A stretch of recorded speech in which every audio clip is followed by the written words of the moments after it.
Mr. Grumpy. Nails Fatherhood.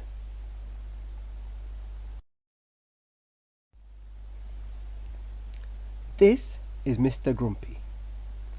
Mr. Grumpy is a dad. Now, I know what you're thinking, but Mr. Grumpy is no grumpy dad. Having 3 kids hasn't changed him at all. I mean, yes, his daughter refuses to be seen in public with him. And yes, he thinks bay is some sort of herb. But he still knows how to party. Even if parties now involve pass the parcel, party bags, and children being sick. It wasn't all plain sailing, of course. Fatherhood doesn't come with instructions. And if it did, he wouldn't read them anyway.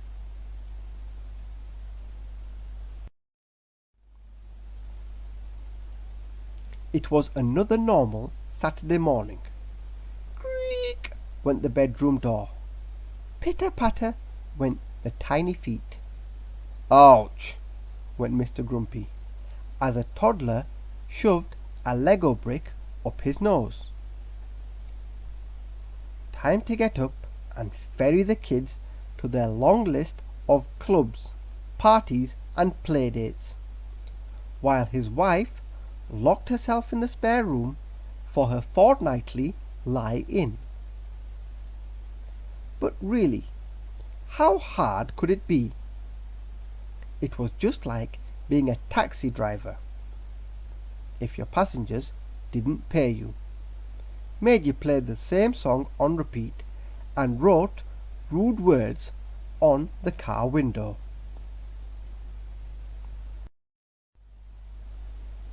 First, he dropped the 8-year-old at Annabelle's VIP princess party.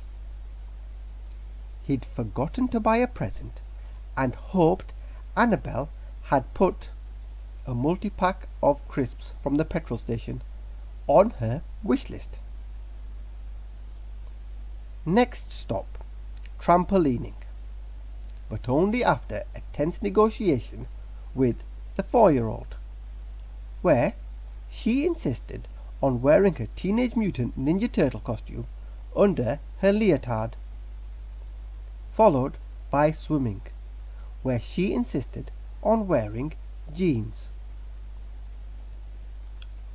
Finally, he did the family shop and brought an armful of groceries, and despite losing 3 eggs and a head of broccoli along the way, he was still glad he'd saved the 5p by refusing a bag.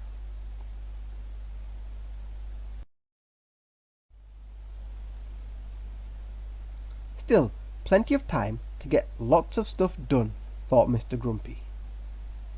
Instead, he spent the next 3 hours looking for Boo Boo, a germ-infested blankie with a life of its own.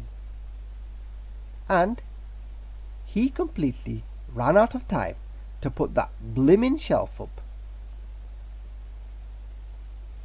A while later, after the kids' 20th game of sledging down the stairs in a washing basket, Mr. Grumpy suggested a brand new game called Close Your Eyes and Don't Move or Speak.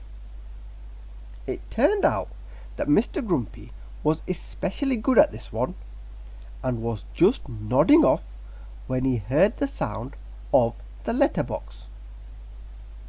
That's odd, he thought. Bit late for a postman. The toddler had been retrieved from next door's hedge. Mr. Grumpy handed over duties to his wife and commenced his important weekend appointment of sitting on the loo and playing a game on his phone for an hour. His wife knocked to ask if he'd found a portal to another world. "You never let me have anything!" screamed his daughter, when he finally emerged. Annabelle's parents brought her a phone and a laptop, and they let her live in virtual reality. "Now listen here, young lady," said Mr. Grump. "In my day, I was happy playing with a cardboard box." But suddenly, Mr. Grumpy realized what he was saying.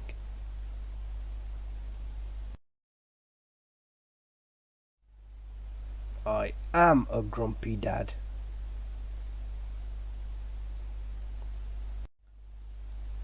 Mr. Grumpy couldn't believe it. Something had to be done. He sent a message to the Mr. Men Dads WhatsApp group. Mr. Grumpy. "Lads, who's free for a pint?" Mr. Worry. Sorry, I can't. I've got to finish my child's school project. Mr. Bump. Sorry, I can't. I tried to join in with my son's football match, and I think I have a hernia. Mr. Muddle. Sorry, I can't. I've got to put that blimmin' shelf up. None of the others replied, so he called Mr. Mean. Sorry I didn't get back to you. I'm a bit tied up at the moment, said Mr. Mean. "Oh, should I call back later?" said Mr. Grumpy. No, I've literally been tied up. The kids have staged a coup. They're revolting against tidying their rooms. "What are their demands this time?" said Mr. Grumpy. £10,000 and a puppy, said Mr. Mean. Anyway, I'll try my best to come out. Just need to find a babysitter. The last 3 won't return my calls. Mr. Grumpy called Mr. Clever. I'd love to join you, he said, but I've got to put the fear of God into my daughter's new boyfriend this weekend. "How are you going to do that?" asked Mr. Grumpy. Take him to one side and ask him how he plans to provide for her. Then challenge him to an arm wrestle. "Well, that seems... How old is he?" 8.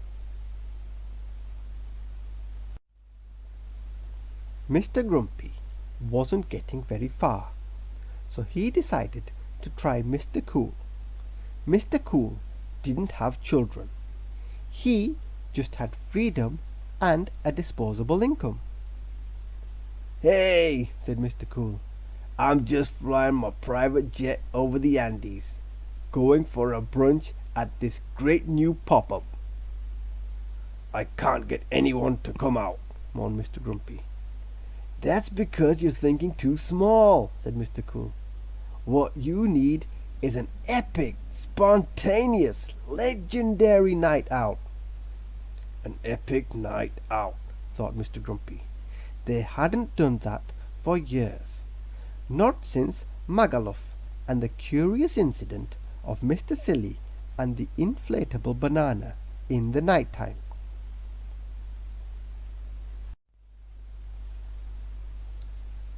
Three months later, when Mr. Mean had finally found a babysitter, it was time for the night out to commence. Mr. Grumpy was just trying to leave the house for the second time, after his first shirt had been affectionately decorated by a jammy-fingered toddler, when his 8-year-old cornered him. Dad, what do mermaids eat? Why am I pink and you're blue? Where do babies come from? Ask your mother," said Mr. Grumpy. I did. She said to ask you. Mr. Grumpy arrived 20 minutes late, but luckily all the Mr. Dads were still outside the bar, taking it in turns to touch Mr. Cool's car. Do you think you could fit a booster seat in there? Said Mr. Daydream hopefully. It was good to see the lads again. Yes, there was a few more beer guts and a few more grey hairs. Mr. Forgetful's hair had receded all the way to the back of his neck, but his hat did an excellent job of hiding it.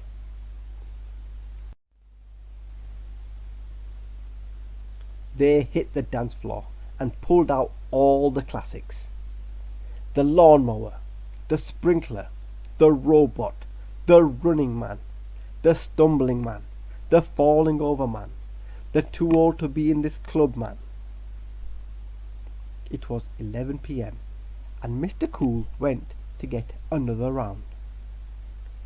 Great, said Mr. Grumpy, as his dreams of bed faded, and he wondered if the bar would serve him a tea.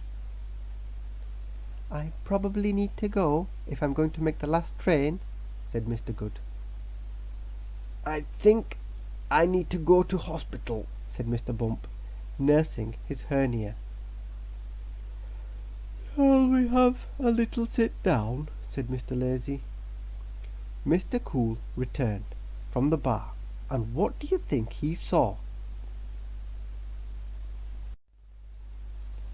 All the Mr. Dads were having a nap. They'd completely missed the table dancer. And when Mr. Mean was asked to leave for aggressive snoring, it was time to call it a night. I'm staying out, losers, laughed Mr. Cool. He wasn't tired at all. He loved overcrowded clubs with really loud music, and he didn't fancy going back to his empty flat just yet. Mr. Grumpy was outside the house for an hour before finally managing to get the key in the lock. He tiptoed quietly into the hallway, tripped over Boo Boo, and fell headfirst into a miniature drum kit. The night had been fun, but he was relieved to be home, and it was nice to see the kids, particularly as they were fast asleep. Creak went his bedroom door the next morning. Do you want to hang out? said his daughter. We can listen to that rubbish music you like, and play with a cardboard box if you want. And so they did, for a bit. Then they played on the PlayStation because it was more fun. Perhaps it's not so bad being a grumpy dad, thought Mr. Grumpy. In fact, there was only one thing that would make this day more perfect. See you in a few hours, he called, as he grabbed his phone and went to sit on the loo.